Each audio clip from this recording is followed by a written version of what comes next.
வணக்கம் கேளீர். எல்லாரும் எப்படி இருக்கீங்க? இது ஃப்ரைடே மார்னிங் vlog. ஆம், லாஸ்ட்டா நான் போஸ்ட் பண்ண வீடியோக்கு வந்து நல்ல ரெஸ்பான்ஸ் இருந்தது. அதுக்கு உங்க எல்லாருக்குமே ரொம்ப நன்றி. பார்த்து லைக் பண்ண எல்லாருக்குமே ரொம்ப நன்றி. பார்த்த எல்லாருக்குமே ரொம்ப நன்றி. ஆம், இதே மாதிரி உங்களோட ஆதரவை எனக்கு தொடர்ந்து கொடுத்துட்டே வரணும்னு நான் கேட்டுக்கிறேன். அப்பதான் எனக்கும் வந்து ஒரு மோட்டிவேட்டிங்கா இருக்கும். நீங்க பண்ற லைக்ஸ் அண்ட் கமெண்ட்ஸ்னால. ஓகே. ஸோ எல்லா லேடீஸ்க்குமே வந்துட்டு ஃப்ரைடே அப்படின்னும்போது ஒரு ஸ்பெஷல் டே. வார வாரத்தில் வர ஒரு ஃபெஸ்டிவல் மாதிரி அது. ஆம், அப்பதான் வந்து அதுக்கு முன்ன நாளே வீடெல்லாம் க்ளீன் பண்ணி பூஜை ரூம்லாம் க்ளீன் பண்ணி ரொம்ப ஸ்பெஷலாக பண்ணுவாங்க. எனக்கு வந்து இப்போ இந்த லாஸ்ட் ஒரு 3 டேஸ் முன்னாடி வந்து நான் ஒர்க் பண்ணிட்டு இருந்த ப்ராஜெக்ட்லேருந்து எனக்கு ரிலீஸ் கிடச்சிது. ஸோ நான் இப்போ கொஞ்சம் ஃப்ரீயாக இருக்கேன். அதனால் இந்த ஃப்ரைடே செலிப்ரேஷனை நானும் மிஸ் பண்ண விரும்பலை. அதனால தான் நானும் வந்துட்டு எல்லாமே வந்து ஃப்ரைடே பூஜைக்கு என்னெல்லாம் தேவையோ அதெல்லாம் ரெடி பண்ணி 4:30க்கே எழுந்து என்னோடய டேவை ஸ்டார்ட் பண்ணிட்டேன். இதுவும் ஒரு மாதிரி டிஃப்ரெண்ட்டாக நல்லா இருக்குது.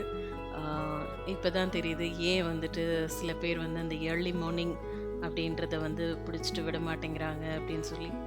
எஸ்பெஷலி வயசானவங்க. அவங்க வந்து அவங்க லைஃப்பில் இதெல்லாம் நிறைய பார்த்துருப்பாங்க. அஃப்கோர்ஸ் சில பேர் மெடிக்கல் கண்டிஷன்னால தூக்கம் வராதனால கூட எழுந்துக்குவாங்க. பட் பர்பஸாக வந்து மார்னிங் எழுந்துக்கிறது வந்து ரொம்பவே நல்லா இருக்குது. ஒரு மாதிரி ஹெல்த்தியாக நல்லா இருக்கு. பட் எல்லாராலையும் அப்படி எல்லா நேரத்துலையும் எந்திரிக்க முடியாது இல்லையா? It depends on the situation. For example, குழந்தைங்க சின்ன குழந்தைங்க இருக்கிற வீட்டில் ஃபீட் பண்ணுற மதராக இருந்தால் அவங்களால வந்து இதெல்லாம் ஃபாலோ பண்ண முடியாது. டாட்லர் மாமா இருந்தால் அந்த குழந்தைங்க தூங்குறதுக்கே ராத்திரி 1 மணி 2 மணி பண்ணுவாங்க. அப்போவும் வந்துட்டு இதெல்லாம் சாத்தியம் கிடையாது. உங்களால் எப்போ முடியுமோ அப்போ வந்துட்டு இதெல்லாம் ஃபாலோ பண்ணி சந்தோஷப்பட்டுக்கோங்க. அவ்வளோதான் சொல்ல முடியும். இதையே வந்துட்டு ஒரு ஸ்ட்ரெஸ்ஸாக எடுத்துகிட்டு நம்ம பண்ணோம் அப்படின்னு சொன்னால் இதனோட மதிப்பே வந்து நம்மளுக்கு புரியாமல் போயிடும். உங்களுக்கு எப்போ முடியுதோ அப்போ வந்து நீங்கள் வந்து இந்த மாதிரி ஒரு ரொட்டீனை வந்து எடுத்துக்கணும் அப்படின்றது தான் என்னோட சஜஷன். நானும் அப்படி தான். இப்போ எனக்கு வந்து ஒர்க் கிடையாது. நான் கொஞ்சம் ஃப்ரீயாக இருக்கேன். அதனால் நான் வந்து இந்த லைஃப் ஸ்டைலை என்ஜாய் பண்ணிக்கணுன்றதுக்காக ஏர்லி மார்னிங் எழுந்து நான் இந்த மாதிரி எல்லாம் வேலை செஞ்சிட்ருக்கேன்.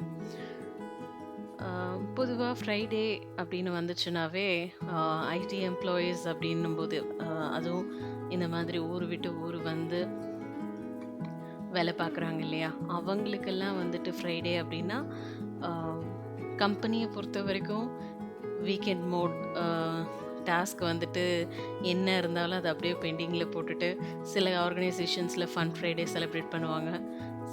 சில இடத்துல வந்து எல்லாருக்கும் ஒரே மாதிரி இருக்காது. வீக்கெண்ட் அடுத்த நாள் ஏதாவது வந்து ஒரு பேட்சிங் ரிலீஸ் அந்த மாதிரி ஏதாவது ஒன்று ஷெட்யூல் ஆகிருக்கும். அதை பற்றின மீட்டிங்ஸ் அதெல்லாம் போயிட்டுருக்கும். ஸோ ஃப்ரைடே அப்படின்னு எடுத்துக்கிட்டோன்னா ஒருத்தருக்கு ஒரு மாதிரி. அதே மாதிரி இப்போது நான் ஆல்ரெடி சொன்ன மாதிரி வெளியூர்லேருந்து வந்து வேலை பார்க்குறவங்களுக்கு ஃப்ரைடே அப்படின்னா அவங்கவுங்க நேட்டிவ்க்கு வந்து கிளம்புவாங்க. அதுக்காக வந்து ஆஃபீஸில் முன்னாடியே வந்து ஒரு 1 hour ஆஃப் ஒரு ½ a day வந்து லீவ் போட்டுட்டு கூட வந்துட்டு போகிற மாதிரி பண்ணுவாங்க. ஸோ இந்த Friday it holds more emotion. எப்படி சொல்கிறதுனே எனக்கு தெரியல. அந்த மாதிரி ஒரு சண்டே கூட அந்த அளவுக்கு இருக்குமான்னு எனக்கு தெரியாது. ஆனால் இந்த ஃப்ரைடேக்கு அவ்வளோ எமோஷன்ஸ் இருக்குது. ஒரு நம்ம ஊருக்கு போகிறோம் அப்படின்னு சொன்னால் நான்லாம் வந்து அப்போது பேச்சுலராக இருக்கும்போது நான் போகிறேன் அப்படின்னா எங்கள் அப்பாவுக்கு வந்து நான் குக்கீஸ் வாங்கிட்டு போகுவேன். அதெல்லாம் அவங்க செலவு பண்ணி வந்து வாங்கி சாப்பிட மாட்டாங்க. பட் நான் வேலைக்கு வந்த பின்னாடி அவருக்கு அதெல்லாம் வந்து வாங்கி ஓட்ஸ் பிஸ்கெட், ஓட்ஸ் குக்கீஸ் இதெல்லாம் வந்துட்டு நான் வாங்கிட்டு போவேன். அப்புறம் என்னோடய கம்பெனி ப்ராடக்ட் வந்து லைக் இந்த டிஷ்வாஷ் லிக்விட், டிட்டர்ஜென்ட் லிக்விட் இதெல்லாமே வந்து சேல் பண்ணுவாங்க ஸ்டால் போட்டு. அதெல்லாம் வந்துட்டு வாங்கிட்டு போவேன். அது ஒரு நல்ல மெமரி. ஃப்ரைடே அப்படின்னும்போது அ நெறைய விஷயம் வந்து மைண்டுக்கு ஞாபகம் வருது. லாக்டவுன்ல இருக்கும்போது, இந்த ஃப்ரைடேல வந்து என்ன பண்ணுவோம் அப்படின்னு சொன்னா, எங்க ஊர்ல அ நிலத்திலேயே வந்துட்டு ஒரு புற்று எழும்பியிருக்கும். அதிலேயே வந்து முகம் வச்சு, அங்காள பரமேஸ்வரி அம்மன வந்து அங்க பிரதிஷ்டை பண்ணி கும்பிட்டுட்டுருந்தோம். எவ்ரி ஃப்ரைடே ஈவ்னிங் அங்க போயிட்டு, அங்க இருக்கிற லோக்கலைட்ஸ் எல்லாருமே வந்து கேதர் ஆகி பொங்கல் வச்சு சாமி கும்பிடுவோம். அது வந்து வாரம் வாரம் ஒரு ஃபெஸ்டிவல் மாதிரி, ஒரு மினி ஃபெஸ்டிவல் மாதிரி அங்க இருக்கும். ரொம்ப நல்லாருக்கும். ஒரு வேள நேட்டிவ்ல இருந்தா, இதெல்லாம் வந்து நான் மிஸ் பண்றேன். ஸோ, நான் இப்ப காலையில எழுந்து கோலம் போட்டுட்டு, நிலைவாசலுக்கு வந்து அங்கேயும் கழுவி, அ மஞ்சள், குங்குமம் வைக்கிறேன். இந்த வெள்ளிக்கிழமையில வந்து நிலைவாசல் பூஜை பண்றது ரொம்ப நல்லது அப்படின்னு வந்து நான் ரீசன்ட் டேஸ்ல வந்து கேள்விப்படுறேன்.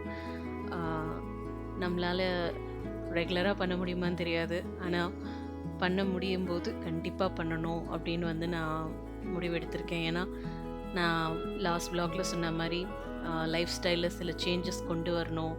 அப்படின்னா தான் வந்து நம்ம கொஞ்சம் இப்ப இருக்கிற ஒரு ஸ்டேட்லேருந்து வேற ஒரு லெவலுக்கு போணும் அப்படின்ற மாதிரியான ஒரு தாட் தான் அது.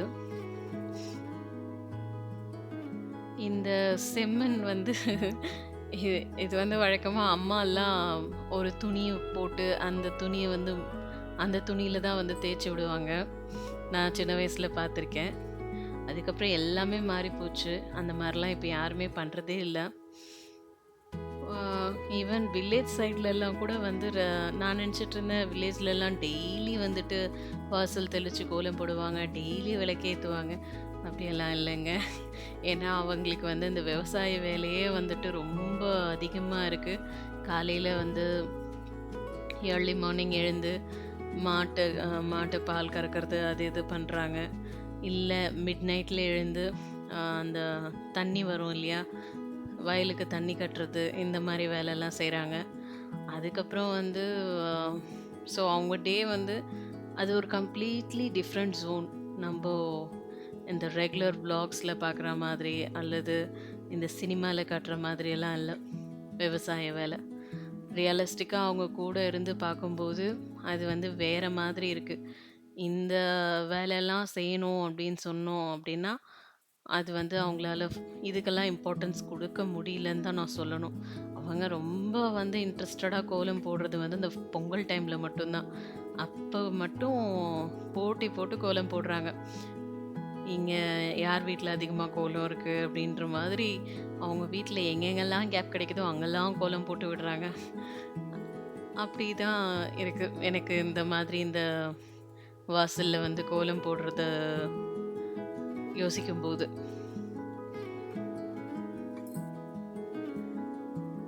ஸோ நான் இந்த கோலம்லாம் போட்டு முடிச்சுட்டு, ஆ பிரம்ம முகூர்த்த விளக்க ஏத்தி சாமி கும்பிட்டேன்.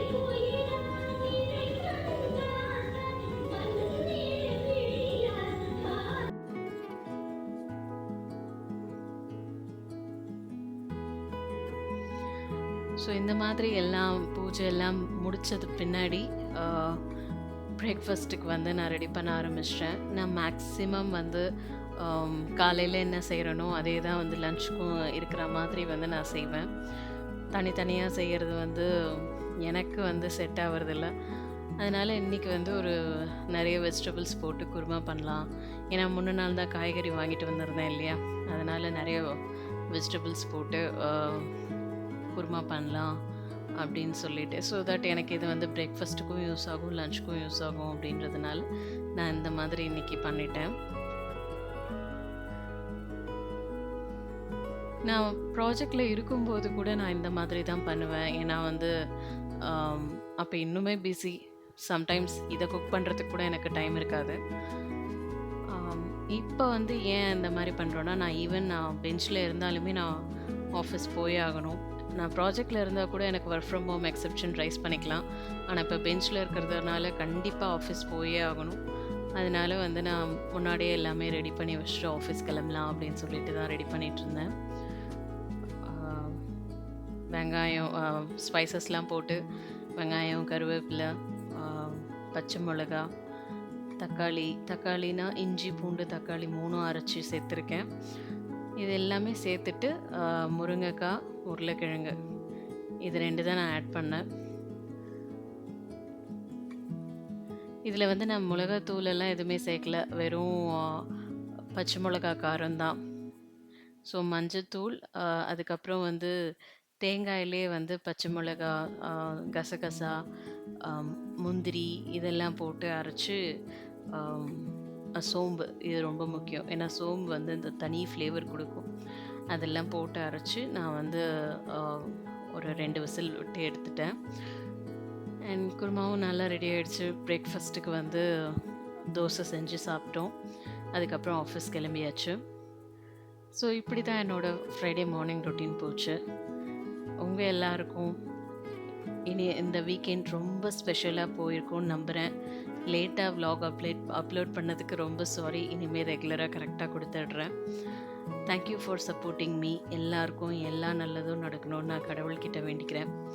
தேங்க்ஸ் ஃபார் வாட்சிங்.